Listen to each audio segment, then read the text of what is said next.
Bom, hoje a gente tem aqui a presença do Ângelo Victor de Medeiros, então, que ele é um ex-aluno da Engenharia Florestal da Unipampa, Campus São Gabriel.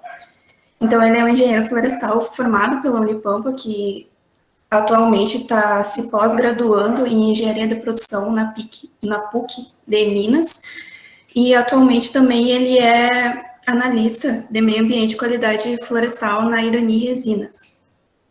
E hoje ele vai dar uma palestra, então, para nós, falar um pouquinho sobre manejo de pinos e a resinagem. Então, pessoal, conforme o Stefano estava falando no começo, eu sou ex-aluno da Unipampa. Para mim, então, estar aqui hoje é um orgulho, é um motivo de felicidade, né? Estudei aí também. A Unipampa ela foi muito importante aí na minha carreira, está sendo ainda, né? Eu digo tanto na parte profissional quanto na parte humana mesmo, a parte de formação pessoal, ela me ajudou bastante, muitos quesitos diferentes ali, além da parte de conhecimento e profissional, né? E eu sou muito grato, acho que é importante iniciar dizendo isso, que eu sou muito grato por ter estudado aí, e estar aqui hoje é bem importante para mim. Começando então, o Estevão já apresentou, eu sou engenheiro florestal, então me formei aí. Hoje, atualmente, eu trabalho como analista de meio ambiente e qualidade florestal aqui na Irani, na unidade aqui Resinas, tá? Na unidade aqui do Rio Grande do Sul. Começo da minha carreira, eu comecei na parte de qualidade também, tá? Comecei na parte do meu estágio, inclusive a professora Bruna, que foi minha orientadora de estágio, foi na parte de qualidade. Depois do estágio, eu segui trabalhando aqui no Rio Grande do Sul na área de qualidade, só que na área de qualidade relacionada a eucaliptos, tá? Posteriormente, tive uma passagem aí na parte de viveiro, de produção de mudas florestais, eucaliptos e pinos, tá? E acabei retornando para o setor de qualidade de novo, só que dessa vez mais também envolvendo a questão de meio ambiente, tá? Então aqui, pessoal, eu vou ser o mais pragmático possível, eu quero que vai ser até relativamente breve, acredito, a apresentação que eu fiz, porque eu quero ser bem pragmático, falar sobre assuntos mais práticos mesmo. Eu acredito que vocês tenham até mais interesse na parte prática mesmo, de como funciona a atividade ali, que é importante para quando vocês forem exercer, se caso exercerem alguma coisa relacionada à parte aí de pinos ou resinagem, tá? Vou tentar ser o mais prático possível, tá? Vamos dar início então. Aqui nossas pautas, tá, gente? Por onde que a gente vai caminhar aí, vamos dizer. Vamos falar um pouquinho da parte institucional, tá? Vou ser bem breve aqui na parte da empresa mesmo. Vamos falar também da estrutura patrimonial, da nossa estrutura, do nosso patrimônio aqui da Irani, nossas florestas, tá? Falar do FSC de forma bem superficial, que não é o foco da nossa reunião aqui hoje, né? Da nossa palestra. Vamos passar aí pela parte do manejo florestal, que aí sim é o foco da nossa atividade, da nossa conversa aqui hoje, né? Então, vamos dar uma aprofundada aí, que vai ser relacionado aos assuntos de silvicultura, desbaste, resinagem e colheita, tá? Seguindo aí, então, pessoal, pela parte institucional, a Irani, então, ela surgiu em 1941, esse ano é um ano bem importante para a empresa, tá? Está sendo um ano bem importante da empresa, porque ela completa os seus 80 anos, e a empresa dela foi fundada, a sede dela principal foi feita no estado de Santa Catarina, naquela época, então, com produções de pinos para a parte de produção de papel, tá? Fibra longa, né? No caso, papel ondulado. E aqui a gente tem alguns dados, né? Somos uma das principais empresas do Brasil na produção de papel para embalagem de papelão ondulado. A gente é uma empresa que se destaca muito no setor aí de papel para embalagem de papelão. E na parte de resinagem também, não está aí, mas é uma importante empresa no setor de resinagem também.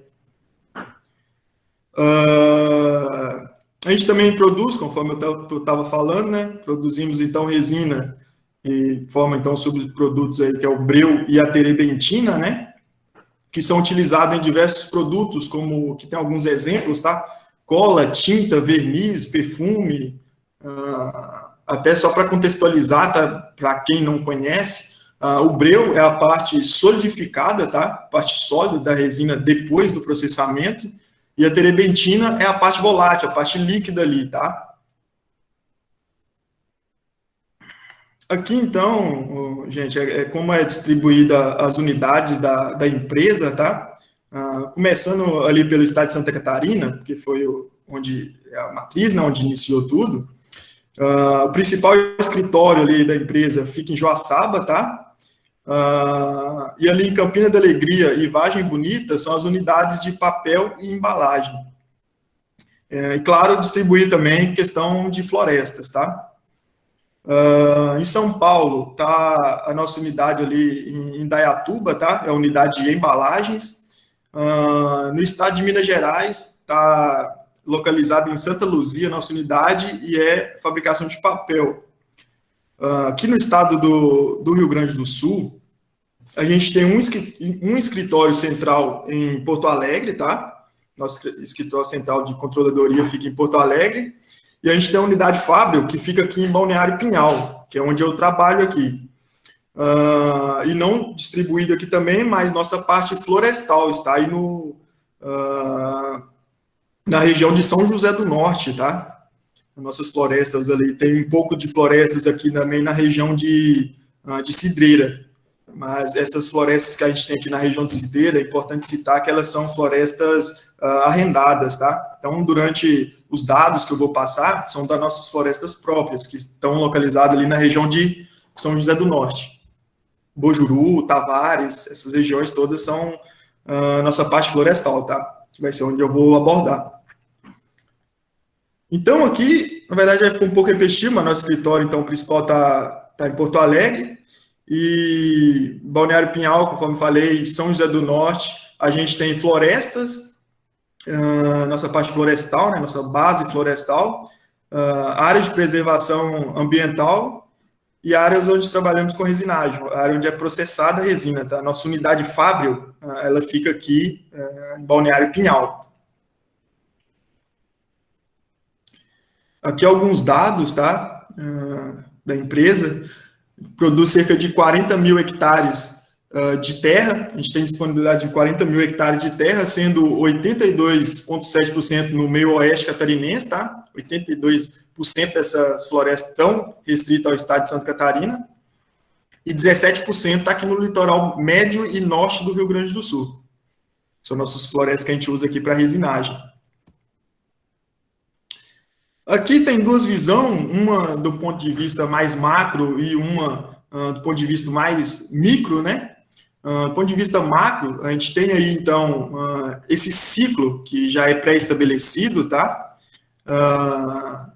Que começa, então, dá início na parte da pesquisa, toda a parte da pesquisa vem primeiro, passando aí pelo processo de licenciamento, monitoramento e gestão ambiental e fundiária, todo o processo de licenciamento ambiental, então, e questão de regularização das áreas que a gente vai usar para a produção florestal, né, para a parte da floresta, passa pelo ciclo, então, da restauração de áreas degradadas, quando é pego, no caso, uma área degradada que precisa ser recuperada, né? Feito todo o procedimento de recuperação de áreas degradadas, passando pelo processo de proteção florestal, toda a parte que envolve o cuidado ali da floresta, né? Passando então pelo relacionamento com comunidades, isso aqui é bem forte na empresa, tá, pessoal? Esse relacionamento com a comunidade, essa relação que a gente tem com os lindeiros, as nossas propriedades, tá? É feito um monitoramento desse pessoal que tem propriedades próximas ali, então tudo isso é levado em consideração. E voltando para a pesquisa, e continua todo o ciclo: pesquisa, licenciamento, restauração, proteção, relacionamento com comunidade, isso é um ciclo, então, né? Do ponto de vista mais micro, então, temos a questão do plantio ou condução da regeneração florestal. Talvez questão de regeneração seja um pouco novidade para alguns que estão acostumados mais com a questão do eucalipto, né? Que não é usado, não é tão usado. Mas na parte nossa aqui, na parte que a gente produz resina, que é com pinos Eliot que a gente trabalha, é usado muito isso, tá, pessoal? É bastante usado a questão da condução da regeneração. Plantio é uma porção muito pequena e vou dar exemplos para vocês. Uma área sofreu incêndio. A gente, inclusive, nesse ano, a gente está fazendo plantio. Um pouco atípico, porque geralmente a gente trabalha com a condução da regeneração. Mas foi porque teve uma área que tinha sofrido incêndio, queimou cerca de 300 hectares, quase 300 hectares, e a gente está fazendo replantio nessa parte. A gente está fazendo plantio nessa parte, então. Então, seguindo, a parte de plantio ou condução, então, passa depois pela fase de desbaste. Quando a gente entrar na parte ali do manejo em si, a gente vai detalhar todos esses itens, tá? A gente passa pela fase de desbaste, reduz um pouco da quantidade de indivíduos que tem na floresta, né? Depois passa pela parte da resinagem, a gente fica mais um tempo ali agora trabalhando só com a parte da resinagem em si, vou detalhar também mais para frente, tá? Depois o processo da colheita e depois, novamente, a gente tem o processo de regeneração natural, desbaste, resinagem, colheita e seguimos o ciclo natural e da floresta. Estrutura patrimonial, então, gente, conhecendo a unidade. Aqui, esse mapa, acho que deixa um pouquinho melhor o que eu disse lá atrás sobre nossas florestas, onde que elas estão localizadas, tá? Eu não sei se vocês veem meu cursor aqui, ó, do mouse, acredito que sim, tá? Mas vou passar aqui em cima aqui. Então, aqui mais acima de tudo aqui, a gente tem nossa fábrica, tá? E nossa floresta aqui na região de Cidreira, que, igual eu falei, que são florestas arrendadas, tá? Na região de Cidreira. Nosso escritório central, lá em Porto Alegre. E aqui, sim, parte importante aqui pra gente, né? Que é a nossa parte florestal. Aqui onde é que está distribuído. Mais aqui em cima, a parte de mostardas, tá? Onde tem as florestas aqui na região de mostardas. Mais aqui embaixo, perto da Lagoa dos Patos aqui, onde é que está escrito Lagoa dos Patos aqui, a gente tem a região de Tavares, que a gente tem alguns outros florestais por lá. E temos bastante aqui nessa região que é Bojuru, um distrito ali de São José do Norte. Uma grande quantidade, uma grande concentração das nossas florestas nessa região, tá? Tanto que a gente tem, eu não tinha comentado ainda, mas a gente tem um escritóriozinho aqui também em Bojuru, tá? A gente tem esse escritório aqui em Bojuru também. Uso do solo, pessoal, aqui como está distribuído essa questão das nossas florestas e conservação, tá? Na área de conservação e área de produção em si, tá? Então, eu separei por regiões, tá? De São José do Norte, Mostardas e Tavares, sendo que lá em São José do Norte, a gente tem uma área de produção de 3.183 hectares e uma área de conservação de 909 hectares, tá? Mostardas, a gente tem lá 128 hectares de produção, tá? E de conservação, 650. Isso aqui é até engraçado, né? Ter mais conservação do que produção, mas essa área nossa aqui é destinada bastante à conservação, tá, gente? Aqui na nossa região, a gente tem muitas áreas de dunas, muitas áreas de proteção, então são áreas que a gente não produz, obviamente, tá? A gente usa para conservação, isso é um ponto bem legal da empresa, tá? Ela tem bastante visão dessa parte de conservação. Em Tavares, a gente tem uma área de 152 hectares de conservação e 674 hectares de produção, áreas de efetiva produção, tá? Aqui, é igual eu falei, tá, gente? Aqui eu estou citando apenas florestas próprias, não vou citar florestas arrendadas. Aqui, então, como que fica distribuído, tá, em questão de porcentagem, a área de produção total, a gente tem ali 3.986, quase 4.000 hectares de produção, área de produção mesmo, isso aí corresponde a 66% da área total, né? Aqui, área de EPP, 78 hectares, tá? obviamente, a gente tem bem mais áreas disso aqui, mas é que entra aqui, tá? Na área de conservação, que a gente tem em torno aí de 1.713 hectares de conservação, correspondendo aí a 28,41%. E infraestruturas, questão de estradas, questão de onde está inseridas nossas unidades, galpões, então 253 hectares, correspondendo a 4,2%. Passando então de item aqui, gente, a gente tem essa questão da nossa área que eu comentei, a nossa área de alto valor de conservação. Ela está no município ali de Bojuru, tá? Aqui tem um desenho de onde ela se encontra. E tem alguns monitoramentos que são feitos de forma periódica, tá, pessoal? São alguns critérios até estabelecidos pela própria FEPAM, né? Tem alguns condicionantes. E lá são feitas questão de avaliações de monitoramento de fauna e flora. Aqui tem alguns dados que eu trouxe bem interessantes, né? 119 espécies da fauna já foram identificadas, então, nessa área nossa, tá? E 89 espécies da flora também já foram identificadas nessa nossa área. Então, aqui, questão de atributos e verificação desses atributos que são avaliados, então, nessa nossa área de alto valor de conservação. Atributos, diversidade de espécie, como é que está sendo essa diversidade, né? A gente gera esse dado, né? Ecossistema e mosaico em nível de paisagem, ecossistemas e habitats, serviços ambientais críticos, né? Um exemplo que a gente tem algumas espécies lá protegidas por lei que são muito importantes aí do ponto de vista ambiental, né? Necessidade das comunidades e valores culturais, são os atributos. E verificação desses atributos ali, a gente tem 2 itens, que é o estudo do local, como verificar, né? O estudo do local e a consulta pública. É uma forma também do pessoal externo ter essas informações de como a empresa está cuidando dessa parte, levando do ponto de vista ambiental.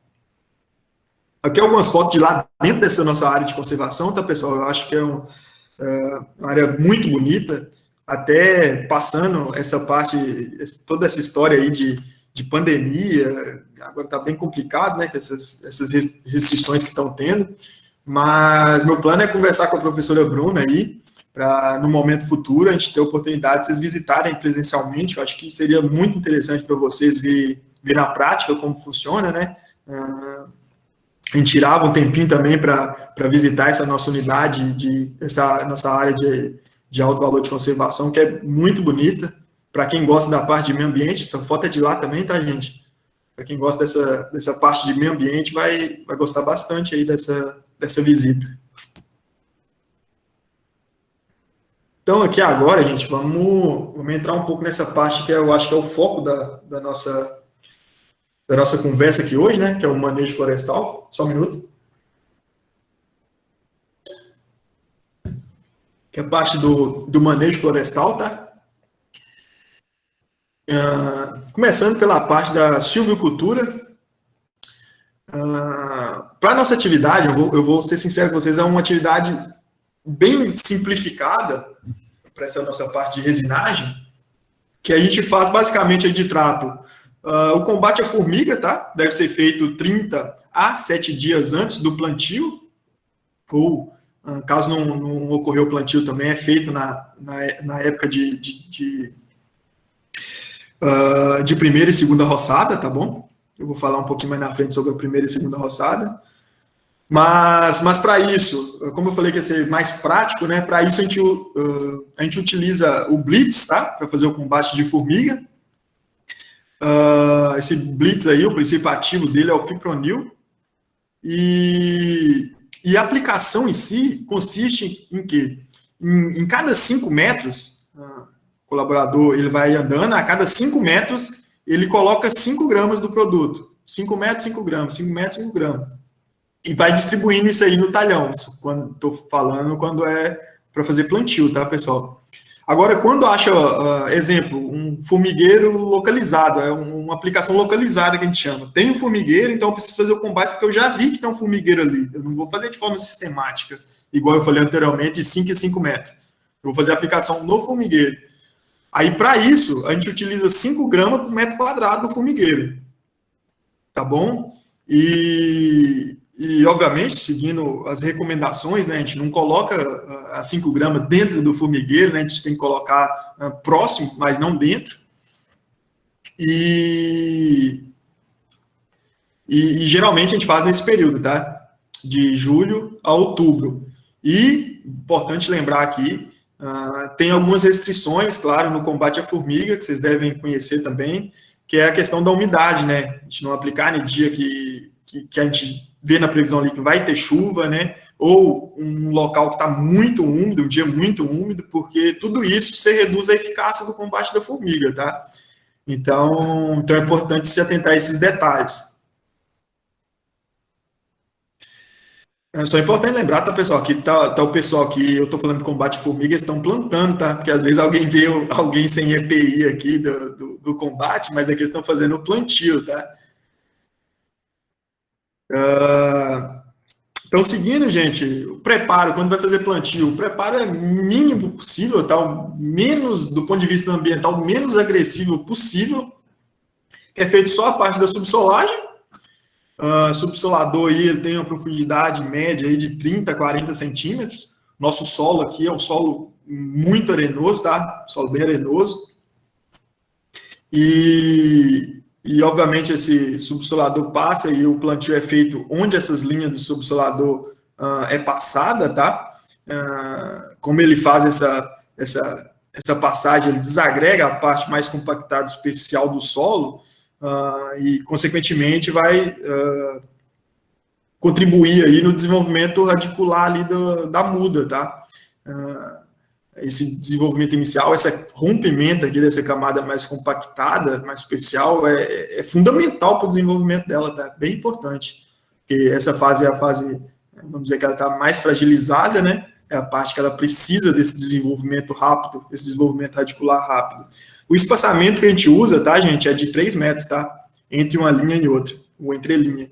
E entre uma muda e outra, 2 metros, 3 por 2. Aqui é o processo comum, tá? Eu falei ali do processo de plantio, mas é um processo mais atípico, vamos dizer assim. É igual eu falei com vocês, exemplo, a gente está fazendo plantio agora numa área que teve um incêndio há uns anos atrás. Então, por isso a gente está fazendo plantio. Mas o comum nosso é isso aqui, pessoal. A condução da regeneração natural. E pensando de uma forma ambiental, eu gosto bastante disso aqui. Porque o que acontece? Aconteceu o processo da colheita, eu vou deixar a condução vir de forma natural, a própria sementeira, para quem conhece o Pinus aí, sabe que ele tem uma facilidade imensa aí de dispersão, né? Então a gente meio que deixa a natureza fazer o papel dela, que é dispersar a semente, e a gente vai fazer algumas intervenções nessa floresta que está sendo formada por dispersão natural, tá? Claro que é importante salientar também, gente. Eu posso deixar dispersar a semente apenas na minha área de produção. Ângelo, mas como é que eu vou controlar isso? Vai dispersar nas estradas? Vai dispersar em áreas de lindeiro? Isso vai acontecer mesmo. Só que é um dos critérios até, uma das condicionantes da FEPAM é que seja feito o controle dessa dispersão, que não é desejada, né? A dispersão fora da nossa área de produção. Então, se por um acaso dispersou em uma área de APP, uma área de duna, uma área de banhado, deve ser removido esses indivíduos, tá? Deve ser removido esses indivíduos que dispersaram uma área não desejada. E, obviamente, feito o relatório, isso é uma parte que eu cuido também, né? Fazer relatório sobre esses controles de dispersão fora das áreas desejadas, né? E tudo isso serve como condicionante para a FEPAM, tá? Então, as intervenções que eu estou falando aqui na condução da regeneração são essas duas aqui, que a gente chama de roçada de primeira fase, ou primeira roçada, tá? E a roçada de segunda fase, ou segunda roçada. A roçada de primeira fase, ela acontece 3 anos após o corte raso. Após o corte raso, então, eu acho que dá para vocês verem bem aqui, ó. Passou 3 anos, exemplo dessa floresta aqui, foi feita a primeira roçada. O que eu fiz? eu reduzi a quantidade de indivíduos que tinha nessa floresta, né, nessa regeneração natural, para aproximadamente 3 mil árvores por hectare. Como que eu sei que tem 3 mil árvores por hectare? Eu também, como eu cuido dessa parte de qualidade, de tempo em tempo, todas as vezes que eles entregam o talhão, a gente chama de entregar o talhão, quando eles acabam de fazer essa intervenção aqui, a gente tem que ir lá e fazer um inventário nessa área. Inventário relacionado à qualidade, tá? Faz algumas parcelas e faz o levantamento de quantas árvores deu, faz a média, né, depois, e vê quantas árvores deu por hectare. Mas, de maneira comum, é isso aqui que acontece. Você está vendo aqui uma rua, é chamado de rua isso aqui, tá? Esse vão onde é que foi derrubado. É feito uma rua de 4 metros para um espaço, depois que chama de vão, que é onde é que tem floresta aqui, tá? De 12 metros. 4, 12, 4, 12, 4, 12. Isso aqui, se a floresta tiver uma regeneração boa, é natural que fazendo isso, ela já vai ficar com isso aqui, tá, gente? 3 mil árvores por hectare. O pessoal que faz essa roçada, isso é feito de maneira manual, tá? Eles têm bastante experiência já, então para eles é um processo meio que natural conseguir chegar nesse número, tá? Porque isso aqui tudo está descrito no nosso plano de manejo. Então ele tem que ser respeitado a campo também, tá? Então, seguindo, fiz a primeira roçada, 3 anos após o corte raso, né? Deixei 3 mil árvores por hectare. Eu vou seguir para a segunda intervenção 1 ano depois de ter feito isso aqui. Desculpa, 2 anos após ter feito essa primeira roçada. Então, mais ou menos, a floresta vai estar com 5 anos quando eu fazer a segunda intervenção aqui, que é a roçada de segunda fase. E nessa fase aqui, pessoal, eu deixo aproximadamente 1.600 árvores por hectare. Então isso aqui eu já me igualo, chego próximo, né? O plantio. No plantio eu vou ter lá 1.666 árvores por hectare, no espaçamento lá de 3x2. Na roçada de segunda fase, é para ser como se eu deixasse aqui a área, ó, vocês verem a imagem aqui, ó, como se eu deixasse um plantio. Vocês veem que às vezes fica bem próximo disso, ó, vocês estão vendo aqui que tem uma rua aqui, um vão, que aqui a gente olhando já dá para ver que está parecido com o plantio já. Ó. Obviamente, como é uma regeneração natural, eu não vou ter o mesmo alinhamento de um plantio, né, gente? Eu vou ter árvores um pouquinho mais deslocadas do eixo central, né, do que eu teria no plantio, mas isso é natural por se tratar de uma regeneração natural. Mas eu tento deixar o mais próximo possível, o mais alinhado possível. Aqui eu botei um videozinho, tá? Para a gente ver como é que funciona esse processo aí na prática, tá? Eu vou rodar aqui para vocês, só para a gente ter uma noção. É manual mesmo o processo, tá, gente? A gente está num processo aí de fazer algumas partes mecanizadas, mas, obviamente, na linha, onde é que eles estão fazendo o processo aí de roçada de segunda fase, a gente não vai conseguir botar a máquina para tirar de uma em uma na linha, né? Até na entrelinha, naquela parte da rua que eu falei com vocês, a gente consegue, mas aqui na linha mesmo a gente não vai conseguir. Aqui, só voltar aqui, ó, que eu esqueci de falar com vocês o seguinte, ó. Estão vendo aqui eles fazendo um processo de desrama, né? Esse processo de desrama é feito de maneira simultânea à segunda roçada, tá? Não vai uma equipe específica para fazer a desrama, não. Então, eles já selecionam os indivíduos de porte mais adequado ali, eles já têm essa experiência, essa visão para isso, né? E já faz juntamente aí o processo de desrama, tá bom? Tirando os galhos ali da parte mais inferior do tronco.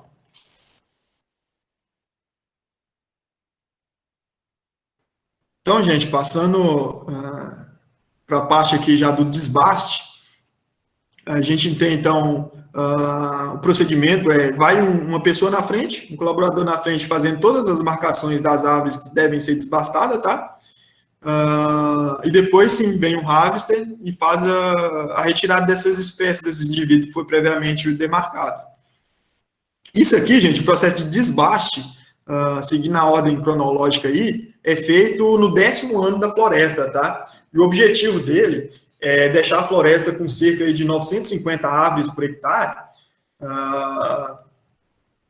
para dar uma raliada nessa floresta, ou seja, tirando esses indivíduos, deixando menos indivíduo, eu vou ter uma floresta com diâmetro maior, ela vai ter um desenvolvimento maior de diâmetro, e isso vai me ajudar muito no processo de resinagem, tá? Vocês vão ver aqui na frente que o diâmetro vai ser bem importante aí no processo de resinagem.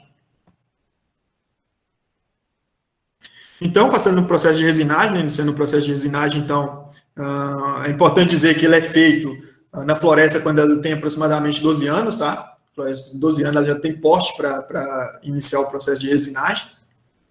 E esse processo de resinagem aqui, ó, para alguns pode ser novo, né? Porque às vezes a gente na universidade a gente convive muito com a parte de eucalipto, mas essa parte de resinagem aqui, ela dura cerca de 8 anos, tá bom, pessoal? Ela dura cerca de 8 anos. Aqui a gente está vendo uma face, tá?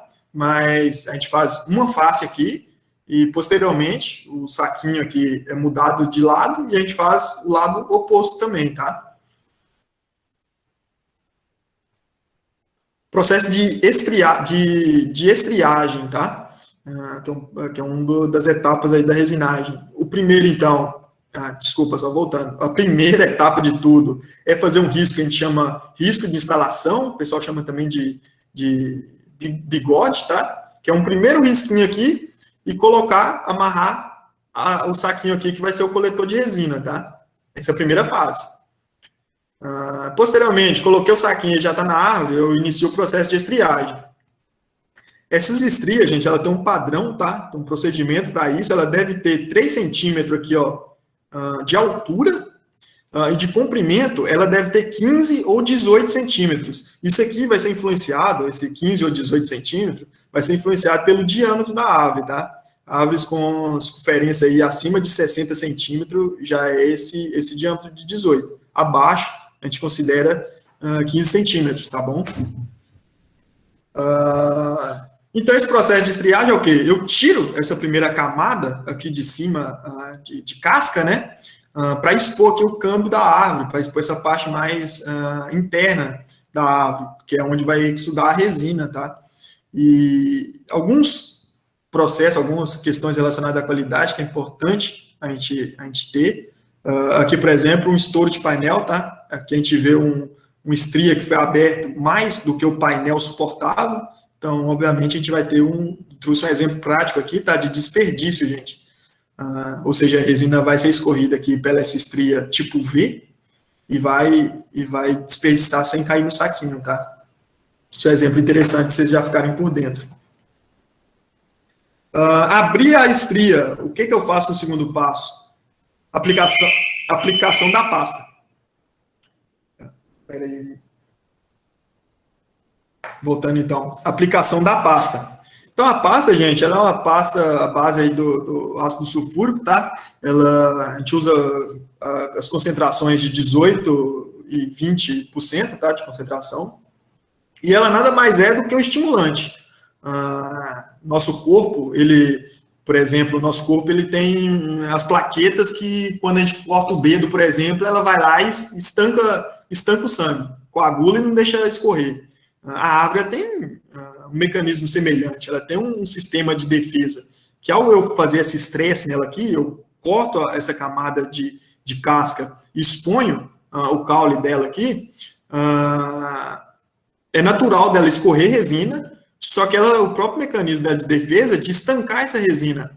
Essa aplicação da pasta aqui, a gente inibe esse estancamento, a gente faz com que ela se estresse e escorra por mais tempo. Isso aqui é fundamental para ganho de produção, né, gente?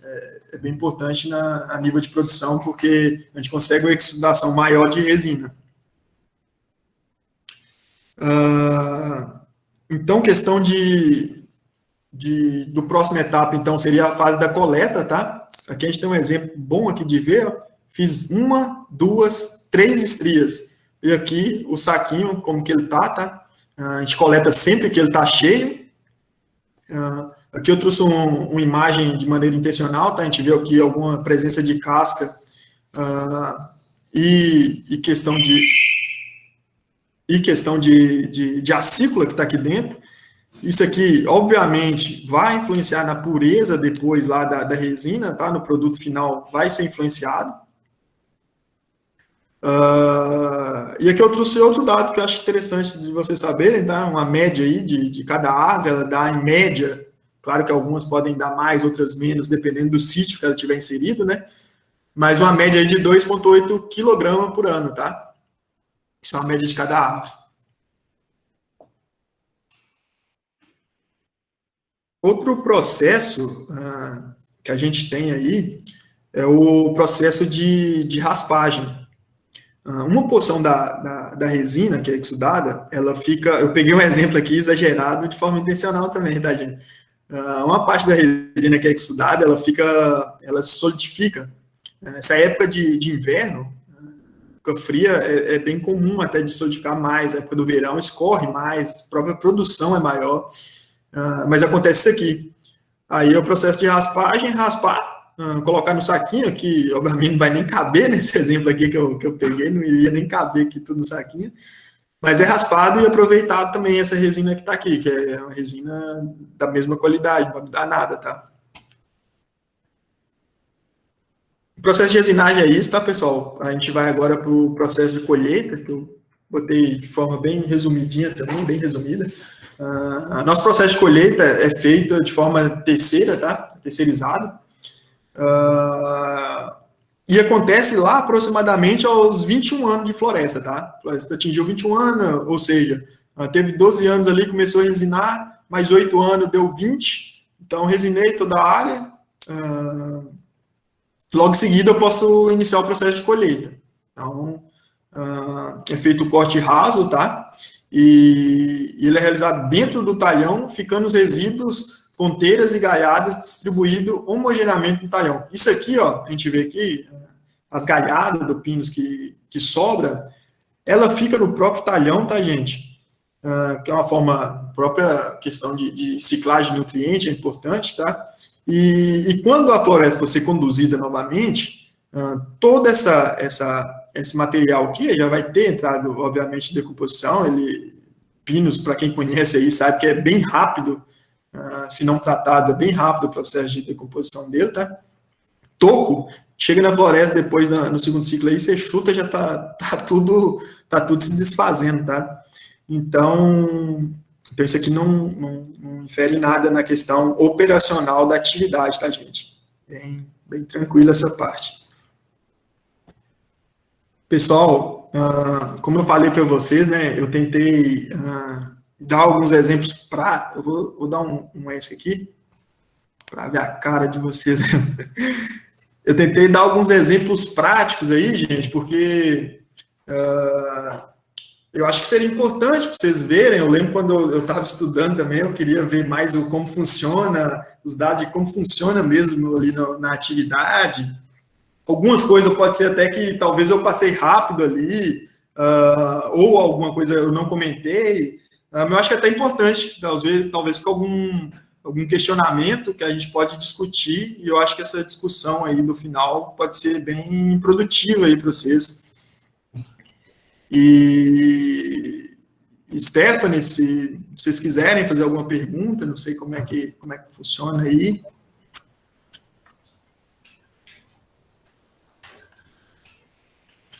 Não, podem ficar à vontade. Até agora a gente não recebeu nada no chat. Aí quem quiser falar, só ir comentando. Eu já postei o link da lista de chamada ali no chat. Aí, se alguém tiver algum comentário, pode abrir o microfone.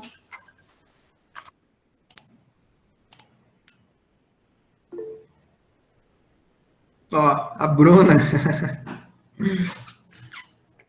Oi, Ângelo, tudo bem? Oi, Bruna, boa noite, tudo bem?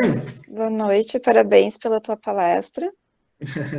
A gente agradece a tua participação hoje aqui, né, na quarentena florestal, que ela é direcionada basicamente, né, não basicamente, mas ela é direcionada também para os nossos alunos ingressantes, né. E assim, Ângelo, eu queria que tu falasse um pouco para esses alunos quais as tuas... o que tu diria para esses alunos que estão agora iniciando o curso de Engenharia Florestal em relação a esse curso que eles escolheram?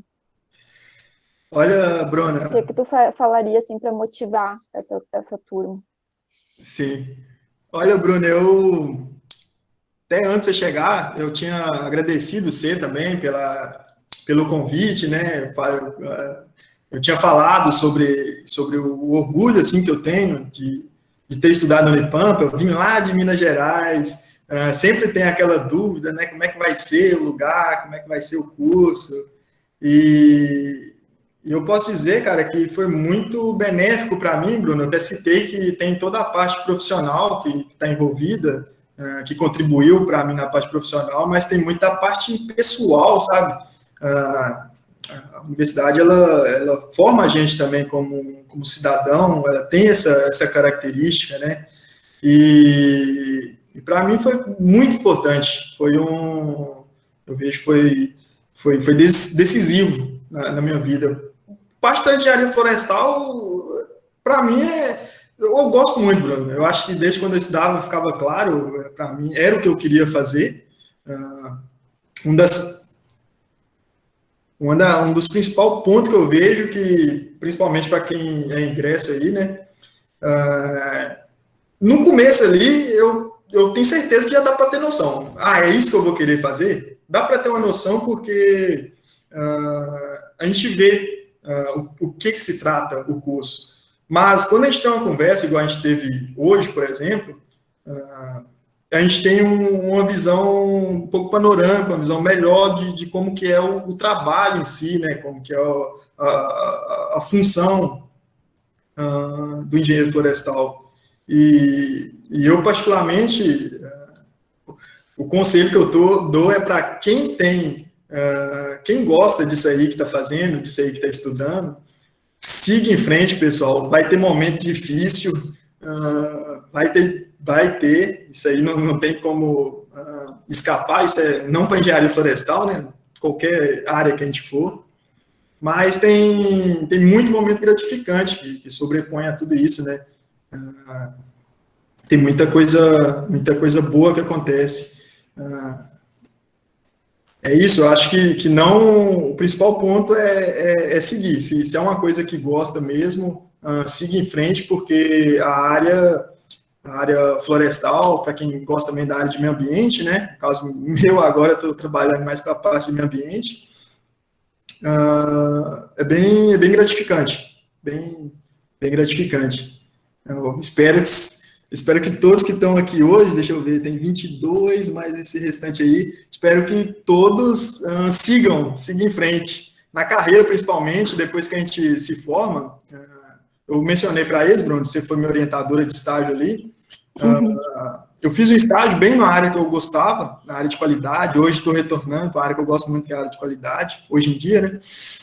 E é bem importante naquela fase ali, eu vejo, na fase de estágio ali, nessa fase que está finalizando o curso, você procurar coisas relacionadas com o que você gosta, porque vai ser muito mais natural, vai ser muito mais intuitivo para a gente seguir.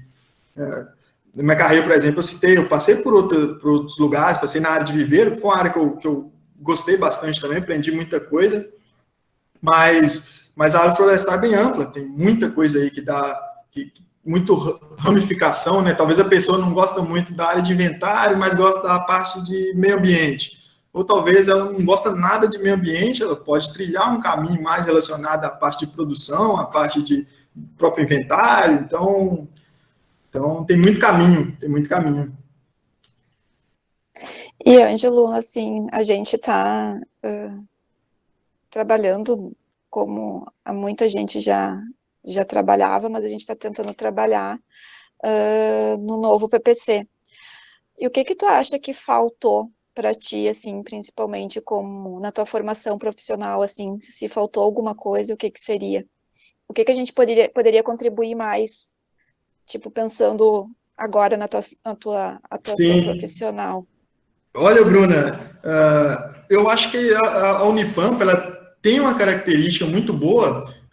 Vou te dar um exemplo. Antes de vir para o Rio Grande do Sul, eu cogitei algumas outras universidades lá em Minas, só que desde lá eu tive essa visão. Elas tinham uma estrutura maior do que a Unipampa, só que eu via que a Unipampa, por ser menor, eu teria uma oportunidade maior de contato com vocês mesmo, parte de professores. A gente tem um contato muito fácil com vocês, então a parte de inserir em projeto, eu acho que foi bem importante, acredito que todos vocês aí têm essa oportunidade também, devem aproveitar, que na parte de pesquisa, parte de extensão, tudo isso aí é profissional também, tudo isso aí vai agregar.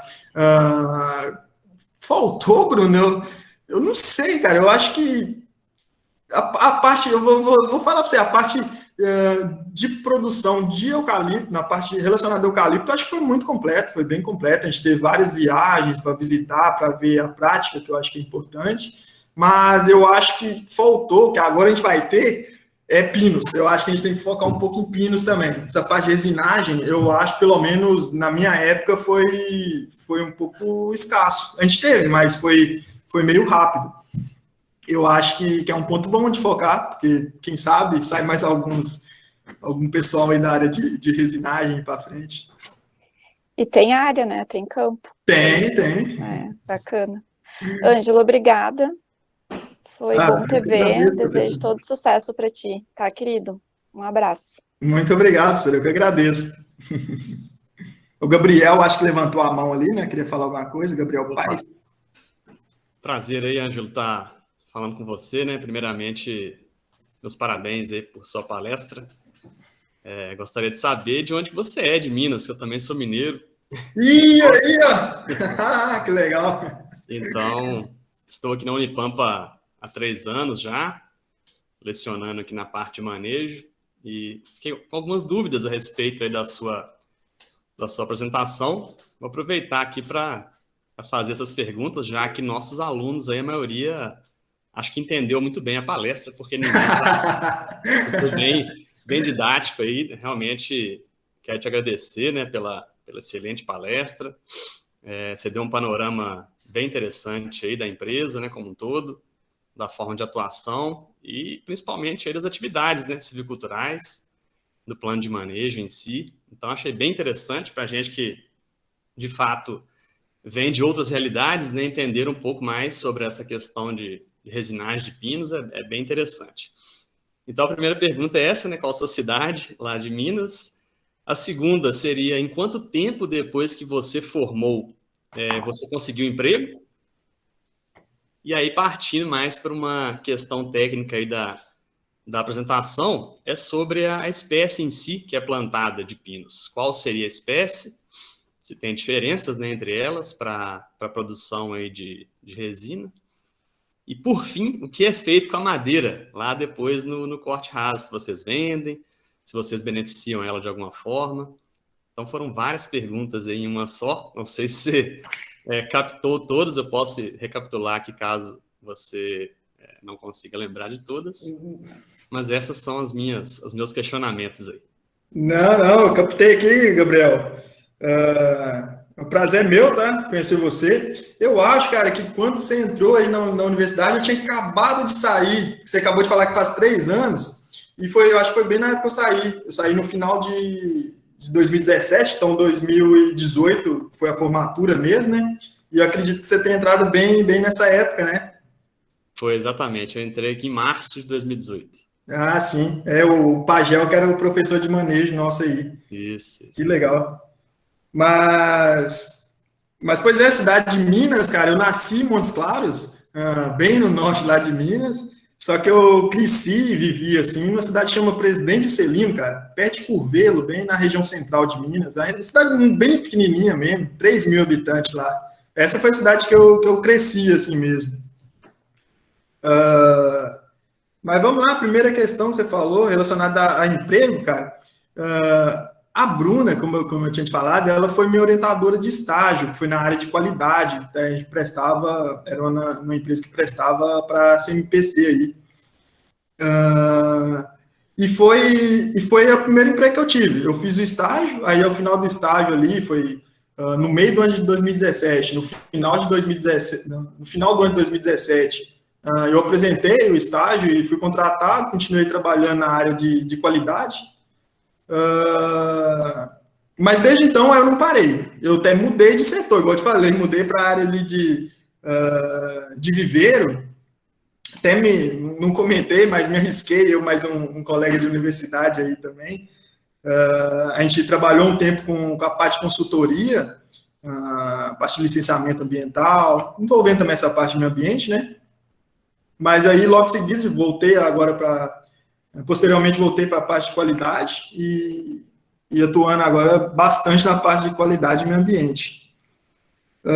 Questão de espécie, acho que é importante a gente salientar, talvez eu tenha falado um pouco rápido ou nem falado. Para a resinagem, é bem importante a gente usar o Pinus Elliott, que ele tem essa característica de exudar mais resina mesmo. Então, de forma natural, é comum a gente sempre usa o Pinus Elliott, tá?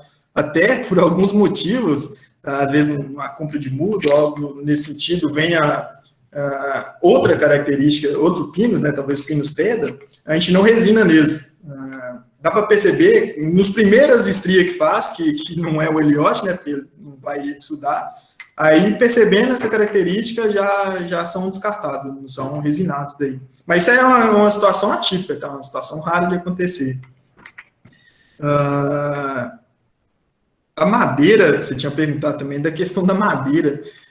Essa madeira que a gente produz, quando a gente faz o corte raso, ela é destinada para alguns setores distintos. A gente tem a questão de toras e torete, que a gente trabalha aqui. As toras a gente vende para empresas relacionadas a essa parte, que vai envolver questão de madeireira, nesse sentido, algumas aqui da própria região, que tem nossas florestas, tá? E torete mais relacionada à questão de compensado. Tem uma das empresas que compra com a gente, que ela trabalha com esse material, fazer esse tipo de estrutura, mas eles trabalham com essa parte de compensado.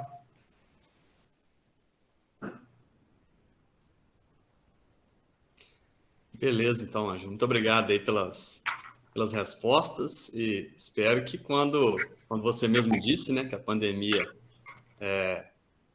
passe, a gente possa, sim, visitar, né, alguma área da empresa. Para nós será de grande valia aí, né, que os estudantes possam ter essa possibilidade. Então, mais uma vez, muito obrigado aí e meus parabéns. Muito obrigado, Gabriel. É o que eu mais espero, cara. Eu acho que vai ser bem importante. Eu acho que já fica, né, o convite, uma próxima etapa a gente fazer de forma presencial, né? Em vez de eu ficar aqui enchendo o cesto, falando, a gente vê na prática lá, vê o pessoal operando e como é que funciona. Acho que é bem, bem importante. Mas alguém tem algum comentário para fazer? Não é possível que a Nirlene não vai fazer nenhuma pergunta. Eu estou vendo ela ali, mandou um negocinho ali no Olá, chat. Ângelo, boa noite, tudo bem? Olá, Nirlene, boa noite, tudo bem? É um prazer enorme ouvi-lo, né? Como eu falei, termos um egresso da engenharia florestal, trazendo aqui as suas vivências profissionais e até mesmo pessoais, né, para os nossos alunos. Até eu liberei as minhas alunas da disciplina de controle de qualidade nas atividades florestais, Que legal. E junto com elas eu vim aqui para ouvi-lo, né? Então, parabéns pela palestra. Eu estive na Irani, aí na tua sede, com a turma do Cacá, Marciele, Jéssica, e aí depois não tive a oportunidade de levar outros, fomos muito bem atendidos, e é realmente uma visita técnica que vale a pena, né? Assim que for possível, alguém levar os alunos aí para conhecer de perto esse processo de resinagem, né? Bem como você falou, nós tratamos muito da parte de produção de eucaliptos, né? Suas utilidades, e aí o Pinus acaba ficando um pouquinho esquecido, né? Então, realmente será uma oportunidade que devemos abraçar e levar aí os alunos para conhecer de perto esse processo. Tá? Parabéns, agradeço também aí pela oportunidade de termos aí, de poder te escutar, e sucesso sempre. Muito obrigado, professor, muito obrigado. Igual eu falei, eu acredito que assim que dá uma melhora em todas essas questões de restrições que a gente está passando, nesse momento difícil aí que o Brasil está passando, acredito que a gente vai poder retomar essa questão aí de fazer algo mais presencial, né, acompanhar aí a atividade de silvicultura, que muda algumas coisas do pinus para o eucalipto, é natural, a questão da colheita, da resinagem, que eu acho que é o mais importante, ver como é que é feito o processo, eu acho que é fundamental aí, talvez até para alguma decisão de alguém que já tem um interesse no assunto envolvendo resinagem, né? Já ter essa noção, porque vai que no futuro a pessoa acaba caindo numa situação de escolher um cargo relacionado à resinagem, ele já tem um conhecimento prévio ali, né, de como é que funciona, já sai na frente, né, já sai na frente ali.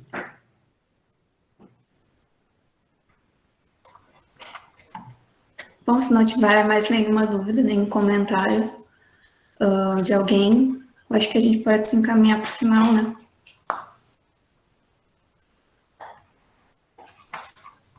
A princípio parece que não. Ângelo, agradecer a tua presença, agradecer o teu convite também, para ter vindo aqui nos passar a tua experiência, né, profissional e também como estudante da Unipampa. Acho que isso é muito importante, principalmente para quem está entrando agora e ainda não teve esse contato presencial com a universidade também, né, que isso está sendo bem problemático. Mas logo, logo isso vai passar e a gente vai poder voltar aí normalmente, né. Então, só agradecer a tua presença mesmo e também deixar dito que para o próximo mês, em setembro, agora a gente vai ter outras novidades também, algumas outras palestras e outros bate-papos, e para vocês ficarem por dentro do que vai vir, é só continuar seguindo lá o Diretório Acadêmico, o perfil no nosso Instagram, que a gente vai divulgar, então, para vocês. Stephanie, finalizando, agradeço, só repetindo aí, agradeço bastante o convite da Bruna para a palestra, acho que foi bem produtiva a conversa aqui hoje, tá? Espero que tenha deixado algum pouquinho, pelo menos, de conhecimento para vocês, tenha passado, pelo menos, o que eu sei aqui, né, de forma resumida. Você também, né, agradeço pela organização e do evento, o pessoal presente aí hoje, né, tirou um tempinho aí para a gente conversar um pouco, né? Acho que foi bem produtivo aí. E qualquer coisa que vocês precisarem relacionada aí, que eu puder ajudar, né? Só entrar em contato que eu tô aí. Não sei, eu acho que meu e-mail deve ter ficado disponibilizado para o pessoal aí. Se tiver alguma dúvida que ficou e não quis perguntar aqui, basta entrar em contato aí. Acredito que depois puder disponibilizar, o Stephanie, para mim tá tranquilo, tá bom? Então, por hoje é isso, e obrigada a todos, e até uma próxima. Boa noite, boa semana. Boa noite, pessoal. Tchau, tchau.